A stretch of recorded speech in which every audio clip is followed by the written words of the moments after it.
Hello, everyone. So, welcome to the second session in our international affairs, and we are discussing the September month. So, the first one is some country specific news. So, first one is Qatar.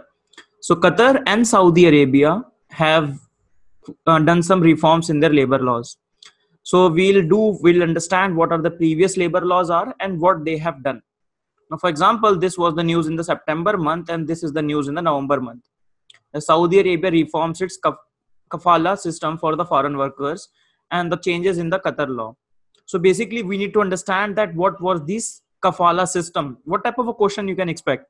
You can expect question kafala system is in the news. What is this kafala system? That's it. That sort of questions you can expect because it's not related to India directly. Yes, indirectly it relates to India. Very important dimension because of the labor that are working in there in the Middle East, whether it's in Qatar or in Saudi Arabia or in the other Gulf countries. Okay. Now, the reforms obviously is the abolition or dilution of the unjustified kafala laws, kafala system, or the requirement of the first. Let's understand what is the kafala system, so it will be better. So, the kafala system or the sponsorship system, what does this say? This say that if you, for example, if you go to Qatar or any other place which practices this kafala system as a laborer, okay, so for example when you go, so you will be put under the sponsorship of a person under whom you will be working. So you are a worker and he is your sponsor kind of a person. Okay, so this gives the private citizens and the companies in the Jordan, Lebanon and most Gulf countries almost total control over the migrants worker employment and immigration status. For example, now this worker is tied to this person under a contractual argument. Now, under this contractual argument, for example, this sponsor or this person, the private citizen or a company can take away, for example, this migrant's labor passport. They put them into a lot of work, right? Because now they control the migrant's person's passport and many other things. And under which all the problems which has come about, for example, the human rights abuse, racism, gender discrimination, long hours of working, poor living conditions. So these things have crept up in this system. Now the point is why this system has come up. Obviously, because there is a lot of money in these countries, like Qatar and other countries. And there is a huge demand of the labor, which is not satisfied by their population. And then obviously from the countries such as India, Pakistan, Bangladesh, the laborers have went in. Okay. So the bargaining power of these laborers is very low. And the bargaining power of these companies and the private citizen is very high. They are rich. They have a lot of work to give. And these people need a lot of work. And because of this system, because of this kafala system, there has been a widespread exploitation, abuse, especially race and gender. And that is why many human rights organizations have come and they have said that this system does not conform to the modern conventions of the ILO, International Labour Organization, human rights, and many other things. Right?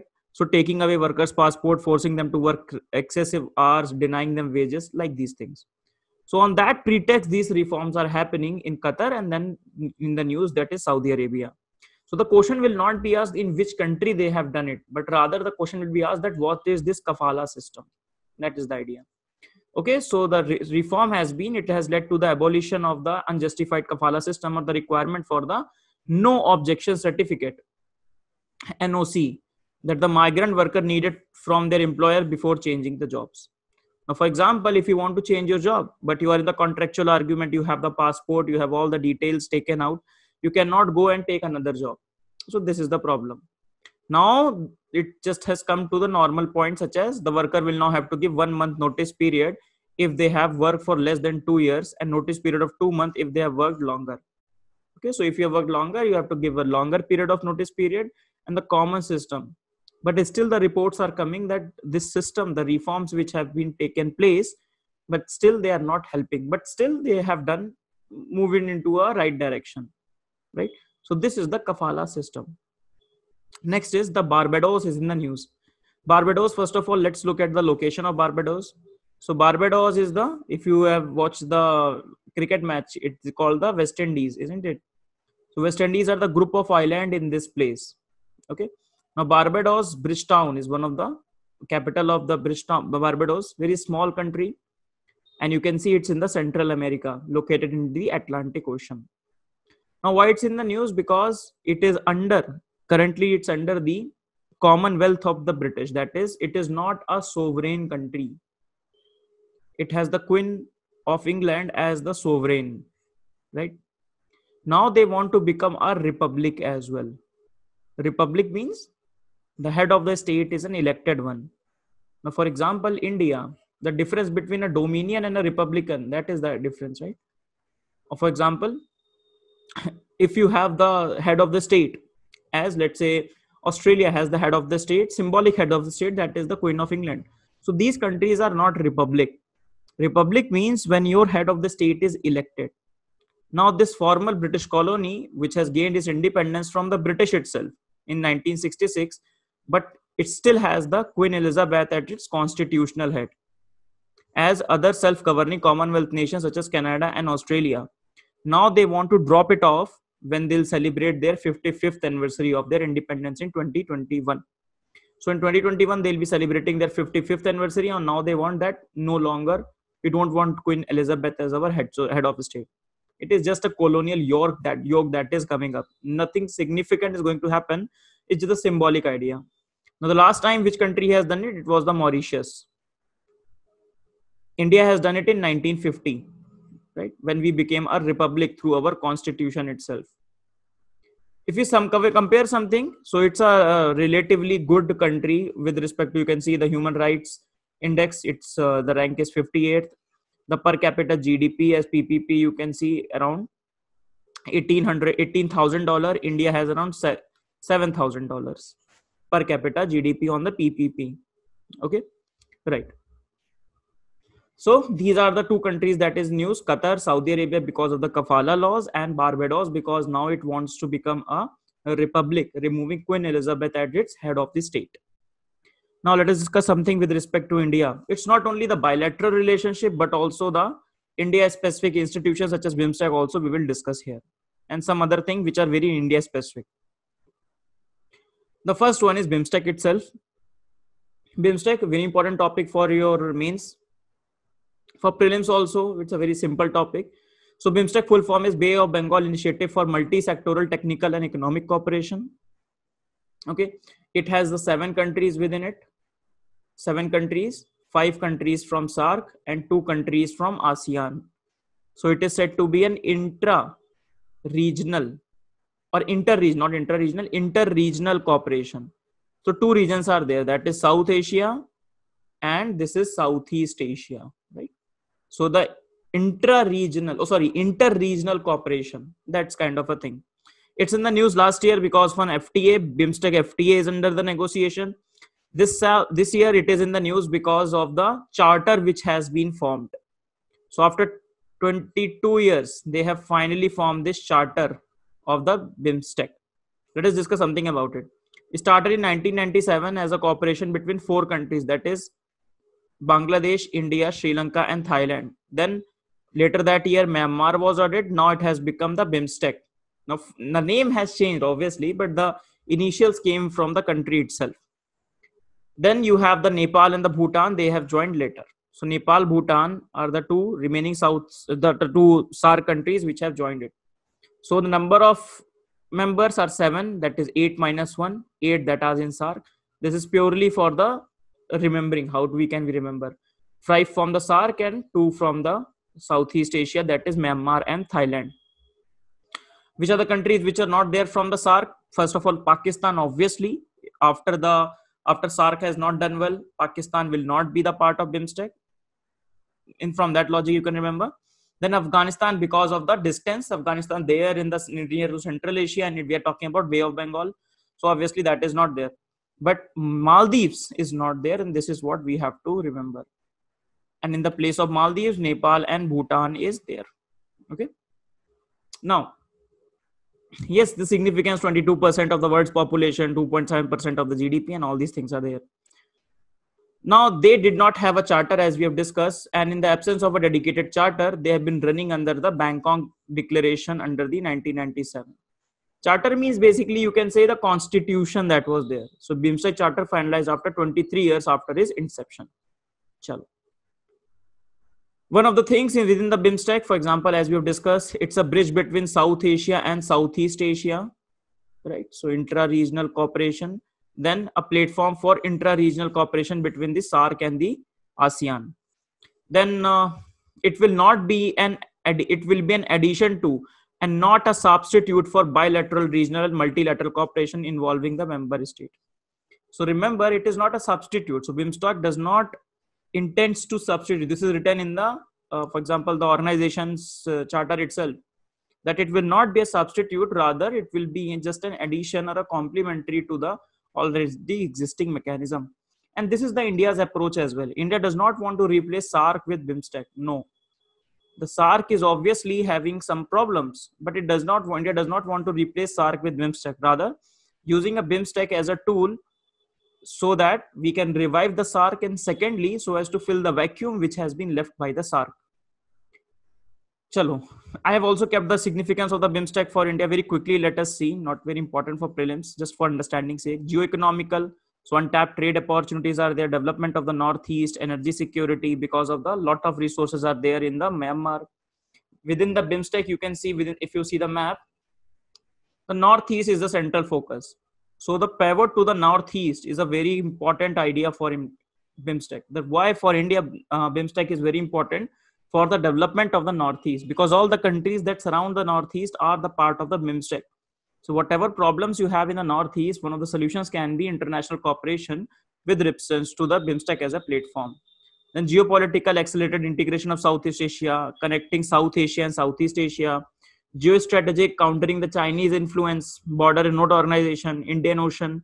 So building an Indian Ocean community, and India as a responsible power. That is rise of India as a responsible for our overall Indo-Pacific construct. The last session we have talked about the Djibouti construct, right? Djibouti Code of Conduct. Now, overarching all these platforms can help in India's in its own Indo-Pacific construct. Next is Daud Kandi and Sona Maura Inland Waterway. Now you can see these two places are, for example, Daud Kandi is in Bangladesh and Sona Maura is in India, Tripura. Sorry. Yeah. So it's in India, Tripura. Now this is in Bangladesh. So obviously let's go back a bit. Now when the Bangladesh was, for example, in 1947, Bangladesh became the part of the Pakistan, like Eastern Pakistan. Obviously India have only this way to go from here to Northeast. Then in Bangladesh, when it became independent in 1972, India signed one agreement that, okay, we will try to develop this inland waterways and we will try to use this territory to reach up to the Northeast. And this is being a major idea, development of the Northeast. Now Modi ji came into government in 2015 and the Bangladesh also stabilized, and then they have signed the agreement. They have renewed the agreement on the inland waterway. And recently in the September month, what they have done, they have added the second provision to this particular inland waterway agreement. Let us see that. So this is the first. It was signed in 1972 when Bangladesh became Bangladesh the country. It was renewed in 2015. That is known as the Protocol on the Inland Water Transit and Trade. Okay? So this is the protocol that they have signed. For 5 years and automatic renewals, they will say now it will be renewed automatically. Recently, they have added this second addendum added to the protocols. Now, in this second addendum, what they have added a list of the lot of ports of call. Okay. So, for example, a different list, more and more touch points they want to create. For example, earlier they had only 5 port of call. Now they have added 4 more. For example, on this line, they have started the trial run for the inland waterway. And this will remain in news, different ones. For example, today it's in the news that is Daud Kandi and Sona Maura. Next day, someone else will be in the news. But the basic idea is the same. That is, they emanate from the port protocol on the inland water transit and trade. Now, for example, this is the list given in your PIB. So already there have been 6 earlier port of calls. So these 6 are earlier. These 2 of them were extended and then 5 new are added. in the next addendum, in which these five new were added. Okay. Now, for example, you don't have to remember all these names. It was difficult for us to remember all these names. But at least, for example, today we are discussing this one, Daud Khandi and Sonamora. So connecting these two. Similarly, you will come up with a list. Later on, they will add more, because ultimately the idea is to improve more connectivity. That is the idea behind BIMSTEC as well. So improve the connectivity. In fact, connectivity is one of the cornerstones of the BIMSTEC to improve the connectivity in this whole South Asia, Indian Northeast, and this region. Now, in between, let us understand what is a port of call. So port of call is basically an intermediate port. Now, for example, this is one origin and this is destination. But in between port, somewhere in between, for repair, for transmission, for cargo, for refueling, for all that purpose, some port of calls are being there. And this is known as the port of call. You can see all the list of the port of call there. What you can do, you can read it once. So what the UPSC, if they form a tough question, they can put 3 to 4 port of call and what are these places, right? So for example, they'll say these are the places in, let's say, Pakistan, religious center in Pakistan, Bangladesh, religious center. No, these are port of calls in the Bangladesh. So not Indian names, but remember the Bangladeshi name, or you can remember the Indian names as well, or at least look at it, because now the question will be, they'll give a list of the 4 to 5 names, then what are these? That kind of a question can be set. Next is India Bangladesh. So when I teach India Bangladesh relationship in our mains class, so India Bangladesh relationship basically has progressed from the political one, and now the focus is more towards the integration of the economic relationship, because now these political things have more or less settled, though there will be issues. Obviously, last time, for example, you have discussed the Teesta River dispute. There will be some issues, but now the focus is more on the improving the economic significance. So trade relations, investment opportunity, this one we have discussed, that is connectivity, protocol on inland water and water transit and trade, right? To capture the potential of the waterways. Energy, Rupur atomic energy plant, with the help of the Russia and India, they are making. Then defense arc satellite and other things that is happening. So this is the economic significance of India and Bangladesh. You can expect question on India and Bangladesh, economic significance and the challenges thereupon. Chalo. Next is data free flow with trust. Now, first of all, let us discuss what is this. From the name itself, it's very clear. Free flow of data with trust. Free flow of data among the countries on the global scale. Just as the free flow of the trade. For that, you have WTO, free flow of trade. Barrier, technical barrier, non-technical barrier, tariff barrier, non-tariff barrier. Removing all those barriers is the work of the WTO. Similarly, there is a call, especially from the developed countries, to have a free flow of the data with trust. If you Google it, you will find a World Economic Forum document, which basically sets up the arguments for this as well. Obviously, the idea is very easy, free flow of the data. Now, obviously, some countries such as India and China, that are the developing countries, are a bit skeptical towards it. They believe that one of the ways through which we should discuss all these things should be the platform of WTO, because WTO works on a more rule of law basis. Now, the question is, from where this idea has come? This idea originated in the last year G20 summit that happened in the Osaka in the Japan. There, Japanese Prime Minister Shinzo Abe has mooted this idea that we should establish this free data free flow with trust. And then they have set up this Osaka track process that aims to intensify efforts on the international rules making on digital economy, especially on data flows, e-commerce, while promoting enhanced protection of the IPR, personal information, and cyber security.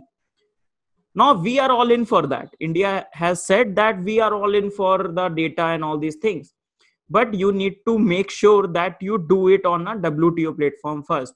Secondly, this should be very clear. Otherwise, the major advantage of this will go to the MNCs and the countries such as India or China. These countries are mined for data. है ना? आपने ये सुना होगा, you must have heard that data is the new oil. So though we do not have oils in our country, oil का ज़्यादा नहीं है resource, but we do have a lot of data which is a very equivalent of oil. So India and China are on the other side, and they are saying that no, we don't want it. Recently, Piyush Goyal has also said that before we don't have our own legal protection system up, we will not sign it. So can't allow the free flow of data across the country, says India at the G20 summit. Okay? Now, it focuses not only on the eliminate the restrictions on the cross-border transfer, but also it talks about the challenges of security, data protection, and all these things. Now in India, data is a big issue. First of all, because of the Puttaswamy case, data privacy is given. Then data protection framework law is still pending, a very controversial law. So this is why this is one of the sensitive issues which India does not want to delve into, especially at the global scale, till the time we are not very sure that what we want in our own country. Okay? So remember that India is not in the favor of Osaka track mooted by the Japan for prelims purposes. Then the last fact that we need to study, that is green strategic partnership. Green strategic partnership between India and Denmark. Okay? Now, obviously from the name itself, green strategic partnership means they will talk about the terms of, they will strengthen their partnership more also on the idea of the green economy, that is circular economy, that is sustainable development, that is sustainable urbanization, green urbanization, Paris Agreement, how the implementation of the Paris Agreement will go, how you can more solarize the things and all these things, and overall how you can improve the economic opportunities for the people. That is the main idea. Again, question on the prelims perspective can be which is the country with which India has recently signed this green strategic partnership. So this is Denmark. In the PIB, they have mentioned this also, that they have formed this sister city to city cooperation between Udaipur and Aarhus and Tumakuru and Aalborg. Now, what type of a question you can expect before preparing? You can expect question on, let's say, that Aarhus and Aalborg, they are in the news. They are why in the news, or why, in which country they are in, or what are these? So these are cities in Denmark which are forming the city to city agreement with the Udaipur and the Tumakaru. Now, Tumakaru itself is an Indian place in Karnataka. Udaipur in Rajasthan, obviously. So Udaipur and Aarhus and Aalborg and Tumakuru. Now this is, you can see in the Denmark, right? This is Denmark within your, this is Scandinavian countries, and this is the Aarhus and Aalborg. Very factual, but with the maps we can easily visualize it. So that's the end of the session. We have discussed whole IR that needs to be discussed. One point obviously is left out, that is the Afghan talks. I'm preparing to take the whole Afghan issue. I wanted to evolve a bit more. So I'll discuss the whole Afghan issue in one go, right from the how the Taliban is formed and to the point of the present, that how the intra-Afghan talks have started and why it is such a significant movement, that why now Taliban and the government have started talking, because beforehand they were not talking. So we will discuss that in later sessions. Let us start with a few questions. First question is, consider the following statement about the Indian Technical and Economic Cooperation Program, that is ITEC. First option, it is in India's bilateral assistance program for addressing the needs of developing countries. ITEC is administered by the Ministry of Education, Government of India. ITEC is an important part of India's attempt to contribute to the South-South cooperation. Indian Technical and Economic Cooperation. You can pause the video, very important question. You can expect question on such lines. Now the government schemes have become a bit, I'll say, if they are asking tough questions or they're not asking, but you can expect question on such programs which are very significant. Now, ITEC is a program, first of all, it's not Ministry of HRD, but Ministry of External Affairs. From the name itself, Indian Technical and Economic Cooperation, cooperation with the other countries. So it cooperates around more than 160 countries. Okay. It started in 1964. You can see in overall architecture of the India soft policy, soft power and outreach. Along with that, the cooperation is also with the lot of countries under the South-South cooperation. What is South-South cooperation? That is working with the other developing country in a very simple terms. working with the other developing countries to enhance their share, for example, our experiences, enhance their technical capacity, their capacity building, and all these things. So in 1964, they have launched this program of the bilateral cooperation technical assistance. For example, what they do: training courses in India, deputation of the Indian expert, aid for disaster relief, study tour, training slots, training courses in account, audit management, rural development, parliamentary affair. Right now in the COVID times as well. So this is your ITech that is there. So option is, second option is wrong. When second option is wrong, this becomes wrong, this becomes wrong, this becomes wrong, and 1 and 3 is right. Okay. So it is related to the South-South cooperation, yes. And then bilateral assistance program to hi hai. Then one next question: which of the following activities are called the gold collar professions? Gold collar professions. Okay. You can pause the video and try to answer this question. Gold collar professions. Now, gold collar professions, we have basically primarily three sectors beforehand: primary, secondary, and tertiary, basic NCERT things. So primary sector is basically if you are a resource based, for example, you are in agriculture, you are in mining. So that is the primary sector, resource based and extractive activities. Then there is a secondary sector, that is manufacturing based service. You are adding some value to the things that you have extracted, for example, food processing industry. Then the tertiary sector, that is service based industry. Now within the service sector, some things have changed or some specialization has come. For example, how can you compare a person, or how can you put the same people in the same category? For example, someone working in the BPO who is earning, let's say, 15 to 20,000, and second person who is, for example, let's say IS officer, he's also providing a service, or let's say a research, or let's say a doctor. They're providing very different kinds of services. Hence they have, within the tertiary sector, some sectors are added. First is the quaternary sector. These are knowledge based activities. For example, you have the chartered accountant, you have doctors, you have professionals, right? Engineers and all. These will be considered in the quaternary activities. Within the tertiary sector, for example, you can add tourism and all these things. Now, what are the quaternary sector? Quaternary sectors are also known as the gold collar jobs.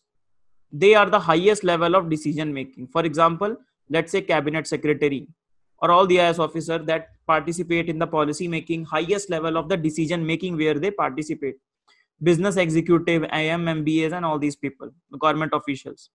So they are the part of the quaternary sector.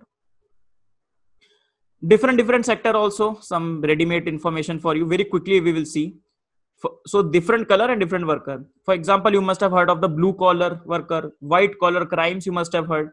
So these are the different collars. May not, they'll ask a question, may ask, may not ask. Red collar are, for example, farmers. Blue collar, those who work in the factories. Black collar, those who work in the coal mines. Pink collar, women related, that means the jobs such as nurses, secretaries, and teacher. Now this is where in this pink collar jobs it is said that these jobs are not women related, I should say. That's also showcase my own stereotype, to be honest. Now these jobs are nurses, secretaries, and teacher. These are proper jobs. But now the preferred people in these jobs are women, and that is what known as the pink collarization of the jobs or the women. Then white collar office workers. Okay? Yellow collar is creative worker. This is different, which you can remember. Green collar, from the name itself, those who work in, let's say, green industry, let's say members of WWF, and these people, those who work in the solar panel and all these things. Orange color, you must have seen the prisoner labor, especially in the USA. If you have seen any USA TV show, the prison people, they wear the college, the orange one. So when they do the labor, these are known as the orange collar worker. And the gray collar worker are basically, for example, let's say someone elderly retired, but they have to work. So elderly when work, they have to rework. For example, you have seen or must have seen, because of the money need, they work again in the banks, or they work as a security guard or somewhere else. So these are the gray collar workers. So what are the important ones? That is gray collar, yaad rakhna. Remember gray collar, yellow collar, green collar, not very important. Black collar and red collar. These names remember. Okay? Very ready-made list hai, so it itself is more than enough. The next question is, which of the followings are identified at the shale gas basin for exploration? Cambay, KG Basin, Assam, Arakan, and Indus River Basin. Once UPSC has already asked that question, I'll try to put that question, but it was on the same lines, which have identified the shale gas basin for exploration. Now, first of all, these Indus Basin is not the area where you find the shale gas, right? Indus Basin, no. So you have the Assam Arakan belt, Damodar Valley, Krishna, Godavari Basin, Kaveri, and Cambay. You should also make this map for your own reference for the mains exam. Very, very important, because again the question on the shale gas can be asked again. In 2013, they have asked one question on the shale gas, and they can ask this question again any year. So prepare this map for the main purpose as well. More importantly, remember this Ganga Basin, because Ganga Basin is not known too much for the minerals per se, but this is where the shale gas potential has been identified. So the answer, obviously, Indus Basin is not the answer. Everywhere else, you will find the shale gas basin. So 1, 2, 3. Next question, controversial question. It's in a lot of controversy. That is the Malabar Rebellion. Let us see the question first. It broke out in the southern taluk of the Malabar in 1921. Factors that contributed to the movement were economic distress, anger against the foreign rule, tenancy laws it instituted, and religious zeal as well. The immediate trigger of the uprising was the non-cooperation movement launched by the Congress in tandem with the Khilafat agitation. So which of the following statements are true about Malabar Rebellion? Actually, I should have taught it in the current art and culture current affair itself, but let's cover it here itself. Now, if you have read it, please pause the video and try the answer. Now, Malabar Rebellion, first discuss the rebellion itself. Every rebellion or a revolt have some background, or we call it the subjective conditions. And then every revolt or rebellion has one trigger. For example, in the World War I, all the quest for the, let's say, your colonies, the secret alliances, or these were the subjective causes, or the Balkan Wars, Balkan tension. And then trigger was obviously the killing of the Ferdinand by a Serbian youth. Now, the background of it, the background in the Malabar Rebellion, first of all, let us see the region in which it was done. You can see the region is this one. So you can see this is the region most affected with the Malabar Rebellion. So above Cochin and below the Calicut. So around this area in the modern day Kerala. So this was the major area which was affected by the Malabar Rebellion. Now, if you see, the area is near to Mysore. And the Mysore, you must have read after 4th Anglo-Mysore War, Tipu Sultan has died. Tipu Sultan has died. The British, under the new Tenancy Act, they have done. Tenancy Act, obviously, the Britishers have the focus to extract as much revenue and not caring about the farmers. They favored the landlords and discriminated against the peasants. Now, the landlords known as the Janmis, Janmis. And so they got the better hand. And the peasants were exploited, deprived of the guarantees, right to land, landless, and all these things. They become landless, they become exploited. So the peasants obviously have a lot of grudge against the landlords. Common problem. Now the religious thing come here, because these peasants were majority of the peasants were Muslim, and majority of the landlords were the Lambudri Pad landlords. Now, the trigger, this is the background, because obviously they have a lot of anger against these landlords. Now the trigger has come the times of the Khilafat movement, post 1920s. Post 1920s, when your Khilafat movement is there, which is supporting the restoration of the Ottoman Caliphate, which has been dethroned after the World War I. So it has itself has a religious tinge to it. And the speeches of the Muslim leaders that were done, a lot of speeches were done by the Muslim religious leaders, and they have incited these peasants to take up their anger on these landlords as well as on the Britishers. Okay? So the revolt happened by the Muslim peasants against the landlords, which were Hindus and the British. So this is some of the facts which are there, basic facts. Then after that, this rebellion was crushed. These people were put into custody, and this wagon tragedy also happened, in which For example, 67 Mopala prisoners, some people say around 90, were killed when they were being transported in a close freight wagon from Tirur to the prison. They died of suffocation, and this known as the wagon tragedy. So these two events are related: Malabar or Mopala rebellion and the wagon tragedy. Now you see what is the politics which is behind it. So two contexts are there. First context was that the Prime Minister has launched this book, that is the book that is the Dictionary of the Martyrs. The book name is the Dictionary of the Martyrs.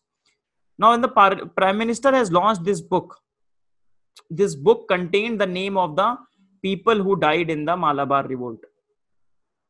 So the Muslims, basically the names were there, and they were put into the list of the martyrs. Now obviously the right wing, or let's say the RSS people, did not like it. RSS people have maintained that the narrative that this revolt was totally and totally genocide against the Hindus. It has no peasant component. It has only been the genocide committed by the Muslims on the Hindus. Okay? This is being the view of the RSS. Now, when RSS has saw that this book contained this reference of these people as martyrs, now again that went into review. That is why you can see the news in September 2020, that is ICHR to review the listing of the Haji and Ali Musiar. Those were the leaders of the revolt as the freedom fighters. Now this is under the review.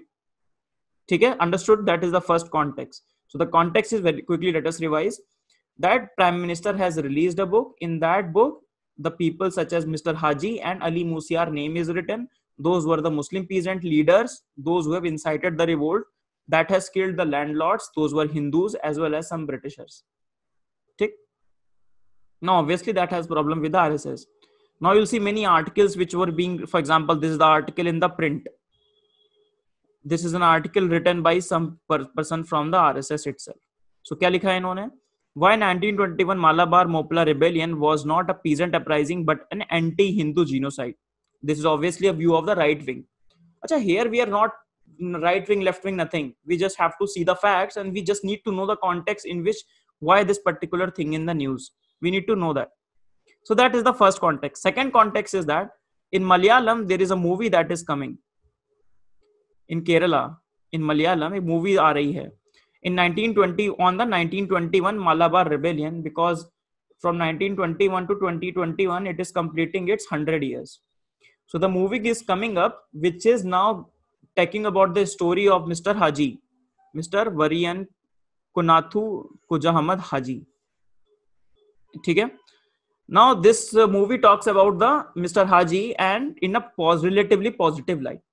And this is where the protest is coming from the BJP in the Kerala, that this movie glorializes these communal elements, or the people, those who have conducted the genocide against the Hindus. Obviously CPIM will say, and they will say that BJP is trying to rewrite the history because this is set under the review. To us, what is important? To us, this is important. That's all. We don't have to get into the controversies of it. Left wing, right wing, that will keep on going. Similar thing when I taught in the Tipu Sultan case. That is the same idea. Tipu Sultan, the same thing happens.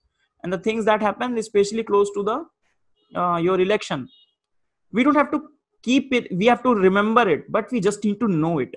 That what are the views or what are the controversy which is going on. We don't have to form our opinion. No, it was, someone will say, no, it was genocide. Someone will say it was this. No, we just need to know what are the facts on the ground.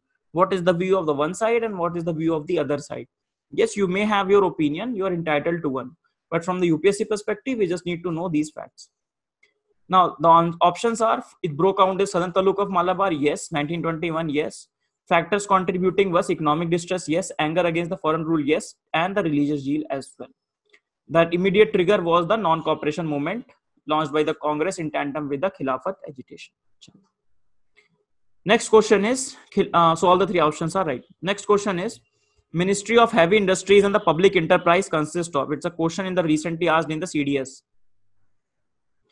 So Ministry of Heavy Industries and the Public Enterprise, it's a question, India book type question. So I will try to cover a lot of ministries and through this by this question manner only. Okay. Or if some news is there, then I'll try to cover that in that place.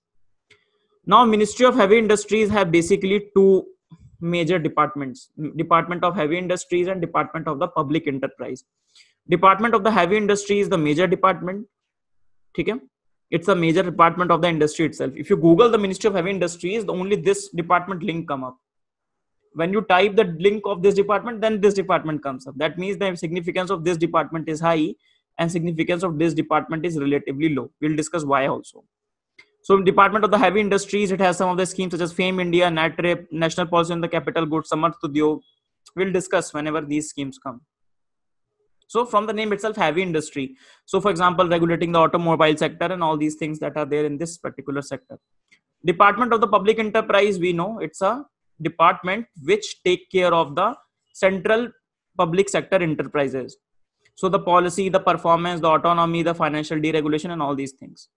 Now, why the significance is low? Obviously, you are providing more autonomy to your PSEs. Secondly, when we are talking PSEs only in the context of the disinvestment, and for the disinvestment, you have a different department, that is DPAM within the Ministry of Finance. Now that department looks at the disinvestment side of things. And secondly, you are providing more and more autonomy to these public enterprises. For example, Maharatna, Navratna, or your Mini Ratna status that you have given. So that is why the significance of the second department is less, but more or less it is the part of your ministry. So these are the two departments which are part of this ministry: Ministry of Heavy Industries and Public Enterprise. Department of Promotion of Policy, Industry and Internal Trade, part of the Ministry of Commerce. Okay, chalo. So with this we finish our session. So till now we have done in the September month indexes and the places in news, governance 1 and governance 2, international affair 1 and international affair 2. The next session may be economy session or the defense. I'll take one session. Okay, and then we'll move on and finish September month very quickly. Within, I think, 1 week, we'll finish this September month. 1 week or let's say 10 days. Then very quickly, we'll start the October month as well. So till then, bye-bye. Thank you. See you all in the next session. You can download the PDFs from our Telegram channel.